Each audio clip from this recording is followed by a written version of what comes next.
सुप्रभात बच्चों। ऑनलाइन शिक्षण अधिगम प्रक्रिया में आप सभी का बहुत बहुत स्वागत। मैं आपका हिंदी शिक्षक विनोद मिश्र। आज हम लोग संजय सिन्हा द्वारा लिखित संस्मरण पढ़ेंगे। एक संस्मरणात्मक निबंध जिसका शीर्षक है दो संस्मरण। इस पर हम विचार विमर्श करेंगे। बच्चों, संस्मरण का अर्थ है स्मृतियां, यादें। अतीत की किसी घटना को स्मृतियों के सहारे बड़े रंजक ढंग से संस्मरण में प्रस्तुत किया जाता है। अपने बारे में हो तो आत्मकथा के अधिक करीब होता है, और दूसरों के बारे में हो तो वो जीवनी के ही करीब होता है। यहाँ पर आप संजय सिन्हा के दो संस्मरण पढ़ेंगे जो समय शीर्षक संस्मरण से लिया गया है, जिसमें पहला संस्मरण है हंस और आदमी। आइए इस संस्मरण को पढ़ने से पहले हम संजय सिन्हा जी के बारे में थोड़ा जान लेते हैं। आपका जन्म 1964 पटना बिहार राज्य में हुआ और लगभग 30 वर्ष से आप सक्रिय पत्रकारिता के क्षेत्र से जुड़े हुए हैं। अनेक कहानियां, संस्मरण आदि आपने लिखे हैं जो बहुत ही अनुभवजन्य हैं। आपकी रचनाएं पत्र पत्रिकाओं में नियमित रूप से छपती रहती हैं। इनका प्रमुख उपन्यास है 6.1 रिक्टर स्केल और समय इनका संस्मरण संग्रह है। पहला संस्मरण है जिसमें हम पढ़ेंगे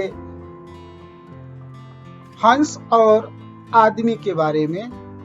लेखक संजय सिन्हा जी ने इस संस्मरण में पक्षियों को प्रतीक के रूप में लिया है और उनके माध्यम से मनुष्य के आत्मबल को मजबूत करने, दृढ़ निश्चयी होकर सामाजिक जीवन में सामूहिक जीवन किस प्रकार जीते हैं उसकी उपयोगिता को दर्शाया है।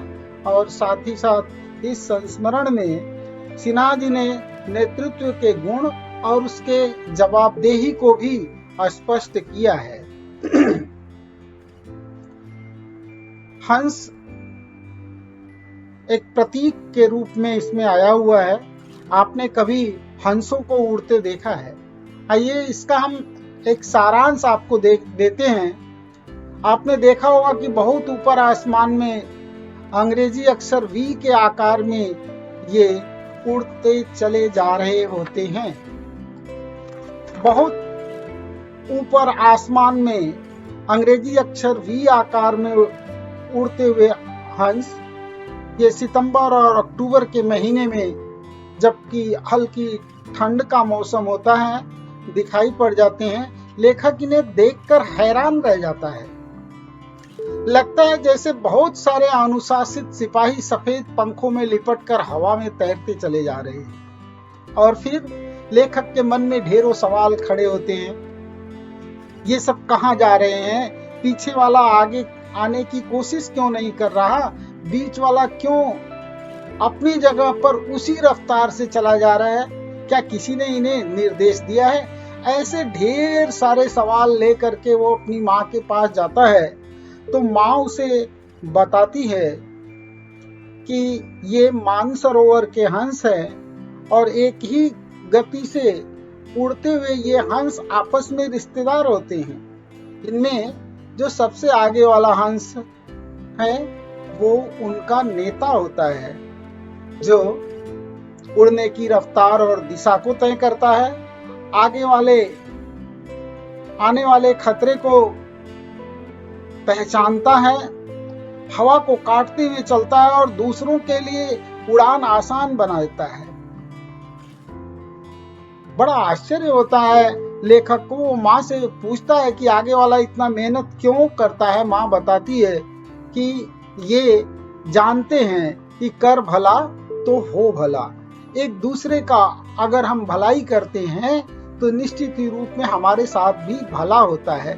ये पक्षी हैं, ये इस बात को समझते हैं, पर आदमी नहीं समझता। आदमी तो इतना स्वार्थी है कि कभी कभी वो भलाई की तो बात छोड़ दीजिए, स्वार्थ में इतना अंधा हो जाता है कि दूसरों की भलाई के बजाय उनके मार्ग में अवरोध ही खड़ा करने लग जाता है। ऐसी स्थिति में लेखक ने यहाँ हंसों के माध्यम से आदमी को ये बताने की कोशिश करता है कि हमें किस तरह से परस्पर सहयोग करते हुए आगे बढ़ना चाहिए। माँ हंसों के बारे में ढेर सारी कहानियां बताती हैं कि हंस मोती खाते हैं, वे नीर क्षीर विवेकी होते हैं, और हंसों की एक विशेषता होती है कि वो दूध और पानी को अलग कर देते हैं। एक बार ऐसी घटना घटित हुई, इसमें एक शिकारी के द्वारा हंस का शिकार किया जाता है, लेकिन सिद्धार्थ ने उसे बचा लिया। शिकारी ने जब सिद्धार्थ से अपना शिकार मांगा तो उन्होंने कैसे समझाया? उन्होंने कहा कि मारने वाले से बचाने वाले का हक ज्यादा होता है। और उसके बाद लेखक कल्पनाओं में डूब जाता है। कल्पना की उड़ान में उसके वो हंसों के साथ उड़ते उड़ते काफी दूर चला जाता है।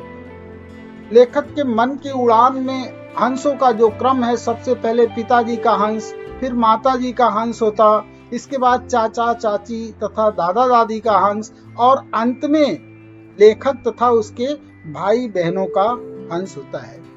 ये किस तरह से पक्षियों के माध्यम से परिवार चलाने की एक आदर्श कल्पना लेखक के मन में जन्म लेती है। जैसे पिताजी दादी को आराम देंगे, जब पिताजी थक जाएंगे तो माताजी परिवार चलाएंगी, और माँ के थक जाने पर चाचा चाची परिवार चलाएंगे, और जब चाचा चाची थक जाएंगे तो बाद में लेखक के साथ उसके भाई बहन आगे आएंगे और परिवार चलाएंगे। एक अनुशासनबद्ध तरीके से आसमान में उड़ान भरते हुए लगभग हजारों किलोमीटर का सफर ये हंस तय कर लेते हैं। हम आदमी, हमारा जीवन भी तो एक सफर ही है ना, हम क्यों नहीं ऐसा तय करते हैं? हंस बीच में उड़ते उड़ते ही अपना स्थान बदलते रहते हैं और एक दूसरे को आराम करने का मौका देते हैं। आगे वाला पीछे और पीछे वाला आगे, इस तरह से वो अपना क्रम निरंतर बदलते रहते हैं। आगे बढ़ने वाले आदमी में बड़ा परिवर्तन होता है, जैसे वैसा हंसों में नहीं होता है। क्यों? क्योंकि आदमी सिर्फ अपने बारे में सोचता है, उसे पीछे वाले की चिंता नहीं होती। आगे बढ़ने वाले की होड़ में वो कभी कभी अनुशासन भी तोड़ देता है और दूसरों के लिए कठिनाई पैदा करता है, जबकि हंसों के साथ तो ऐसा नहीं होता है। लोग कहते हैं कि हंस आदमी बुद्धिमान प्राणी है, पर यहाँ लेखक के मन में इस बात को लेकर अजीब दुविधा सी स्थिति पैदा हो जाती है। लेखक को हंसों के बुद्धिमान होने का ज्यादा वो लगता है। वो मानता है कि आदमी की अपेक्षा तो ये हंस ही बुद्धिमान है। उसका तर्क बुद्धि कहाँ काम करता है? सबको साथ लेकर उड़ता है, एक दिन में 10 घंटे उड़ता है, हजारों मील दूरी तय करता है, और सहयोग के कारण कमजोर हंस भी साथ उड़ लेते हैं। काश की आदमी भी इसी तरह से एक दूसरे का सहयोग करते हुए आगे बढ़ता है। संजय सिन्हा जी का दूसरा संस्मरण है आत्मीय रिश्ते। आत्मीय रिश्ते अर्थात बहुत करीबी रिश्ते, स्वकीय रिश्ते, निजी रिश्ते। और इस संस्मरण में लेखक संजय सिन्हा जी ने पारिवारिक रिश्ते संबंधों के महत्व को दर्शाया है। किस तरह लेखक के परिवार ने अपरिचितों को बड़ी सहजता से आश्रय दिया, उनकी सहायता की, जो अनुकरणीय बन जाता है।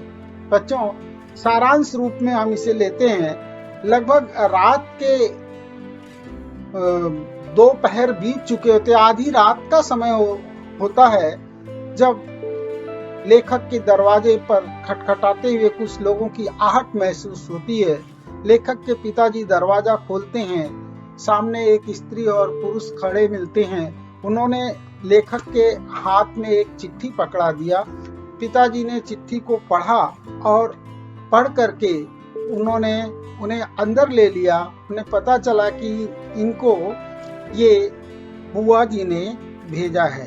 अब उसके बाद हमें अच्छी तरह याद है कि हम पहली बार उनसे मिले थे, इसके पहले उनका कोई परिचय नहीं था।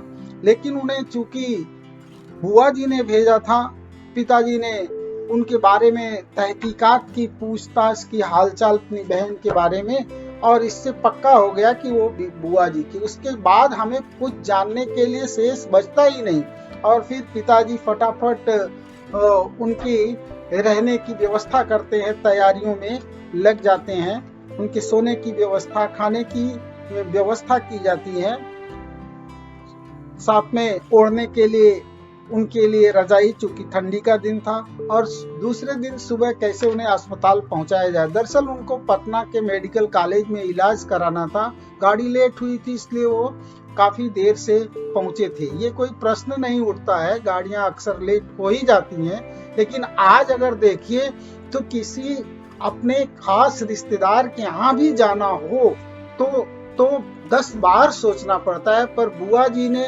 उन्हें भेजा है, इतना हम सब के लिए काफी है। लगभग 1 हफ्ते वो हमारे परिवार के साथ, लेखक के मतलब परिवार के साथ रहते हैं। लेखक और उसके भाई बहन उनसे अच्छी तरह घुल मिल जाते हैं। बुआ जी ने उनके साथ तिल की मिठाइयाँ भेजी थी, हम लोगों ने बड़े आनंद से उनका आस्वाद लिया। बुआ जी की स्थिति है कि भाई भतीजों में उनकी जान बसती है। उन्होंने अपना परिचित भेज दिया और हमने उन्हें अपना रिश्तेदार बना लिया। ये बड़ी बात है। आज तो अपने रिश्तेदारों से भी, उन्हें भी आश्रय देने में कमी काटते हैं। आप जानकर हैरान होंगे कि हम दोबारा कभी उन रिश्तेदारों से नहीं मिल पाए।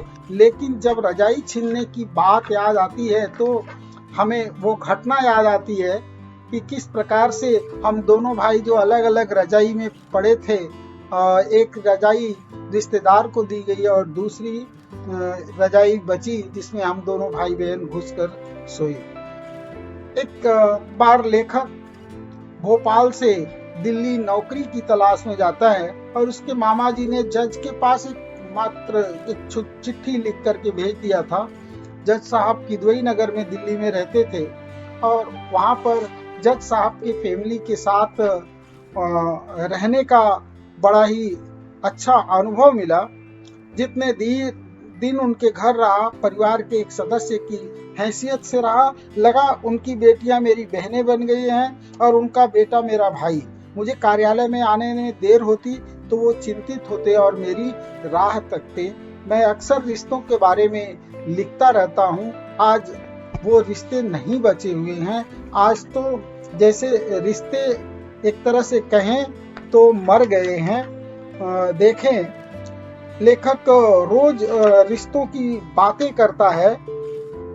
जब ऐसी स्थिति में लेखक को वहां अपने प्रियजनों के बीच ये जानने को मिलता है कि उनके एक रिश्तेदार पूछ बैठते हैं कि आप अक्सर रिश्तों के बारे में क्यों लिखते हैं, तो लेखक उन्हें बताता है कि आपको ये बात अच्छी तरह से समझ लेनी चाहिए कि अकेले हम सिर्फ बोल सकते हैं लेकिन रिश्तों के बीच में बातें करते हैं। अकेले हम मजे कर सकते हैं लेकिन रिश्तों के बीच उत्सव मनाते हैं। अकेले हम मुस्कुरा सकते हैं लेकिन रिश्तों के बीच हम ठहाके लगाते हैं। इतना काफी है यह समझने के लिए। और आखिरी लाइन जो उसमें था वो ये कि यह सब सिर्फ इंसानी रिश्तों में ही संभव है। और मैं आज देखता हूँ कि रोज रोज रिश्तों की कहानियां इसलिए लिखता हूँ क्योंकि सच यही है कि आज आदमी सबके बीच रहकर भी लगभग अकेला हो गया है। सारे रिश्ते हैं लेकिन दरअसल कोई रिश्ता नहीं बचा है। मैं तो अपने उसी भाग्य की तलाश में रोज मुंह उठाए आपके पास पहुंच जाता हूं। अब वो रिश्ते में मिठास नहीं, वो आत्मीयता नहीं रही। धन्यवाद। आपको स्वाध्याय के लिए अलग से दिया जाएगा अभ्यास कार्य। आप कहानी को अवश्य 1-2 बार पढ़ें।